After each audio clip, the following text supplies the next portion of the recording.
Hello everyone, आज हम लोग ब्रेन एब्सेस के बारे में देखेंगे। ब्रेन एब्सेस क्या होता है। तो पहले हम ब्रेन एब्सेस का डिफिनीसन देखेंगे। इट इज आल्सो कॉल्ड है सेरिब्रल एब्सेस। इसे हम सेरिब्रल एब्सेस के नाम से जानते हैं।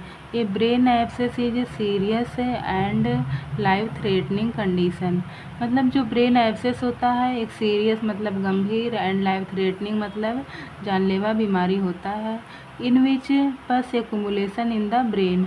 इसमें पस का एक्यूमुलेशन मतलब पस का जमाव या इकट्ठा होता है पस ब्रेन में ड्यू टू एन इन्फेक्शन और इन्फेक्शन और इन्फ्लामेशन के कारण। अब इसका हम काजेज देखेंगे कि ब्रेन एब्सेस किसके कारण होता है। तो काजेज में ईयर इन्फेक्शन के कारण होता है। डेंटल एब्सेस मतलब दांतों में पस का कलेक्शन होने पर होता है। इन्फेक्शन इन पैरानेजल साइनस है, पैरानेजल साइनस में इन्फेक्शन होने के कारण होता है। इन्फेक्शन इन मास्टॉइड बोन, मास्टॉइड बोन में जो में इन्फेक्शन होने के कारण होता है। Infection in lungs kidney and heart, lungs kidney and heart में इन्फेक्शन होने के कारण होता है। वीक इम्यून सिस्टम, हमारा इम्यून सिस्टम जो होता है जब कमज़ोर हो जाता है तो उसके कारण भी हमें ब्रेन एब्सेस हो सकता है। ब्रेन सर्जरी मतलब हमारे ब्रेन में किसी प्रकार की सर्जरी होने पर भी यह ब्रेन एब्सेस अकर हो सकता है। अब हम साइन एंड सिम्टम देखेंगे। साइन एंड सिम्टम में लॉस ऑफ विजन और लॉस ऑफ बॉडी बैलेंस मतलब हमारे बॉडी का बैलेंस नहीं बनता है। लॉस ऑफ मेमोरी, हमारे मेमोरी का लॉस होता है, हम किसी चीज़ को अच्छे से याद नहीं कर पाते हैं। नॉजिया एंड वोमिटिंग होता है। एंड लॉस ऑफ सेंसेशन, हमें किसी भी चीज़ की अच्छे से गंध नहीं आती है।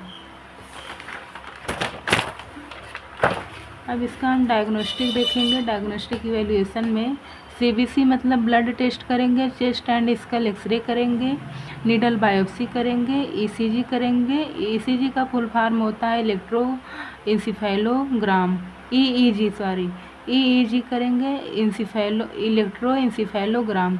सिटी स्कैन का फुल फॉर्म होता है कंप्यूटर टोमोग्राफी। एंड एमआरआई करेंगे, एमआरआई का फुल फॉर्म होता है मैग्नेटिक रेजोनेंस इमेज। अब इसका हम नर्सिंग मैनेजमेंट देखेंगे। Nursing management, the nurse should obtain the patient complete history of the infection. मतलब जो नर्स होती है उसे पेशेंट के पास्ट के बारे में पूछना चाहिए। She should evaluate the patient neurological status मतलब पेशेंट के न्यूरोलॉजिकल ब्रेन से रिलेटेड स्टेटस को इवेल्युएट करना चाहिए। She should monitor the vital sign of the patient, patient के वाइटल साइन को मॉनिटर करना चाहिए। She should monitor the patient blood test result मतलब जो पेशेंट का ब्लड काउंट हुआ है, ब्लड टेस्ट हुआ है, उसके रिजल्ट को देखना चाहिए, उसके रिपोर्ट को देखना चाहिए। She should provide safety major, patient को सेफ्टी मेजर्स प्रोवाइड करना चाहिए और पेशेंट को कंफर्ट प्रोवाइड करना चाहिए। Thank you.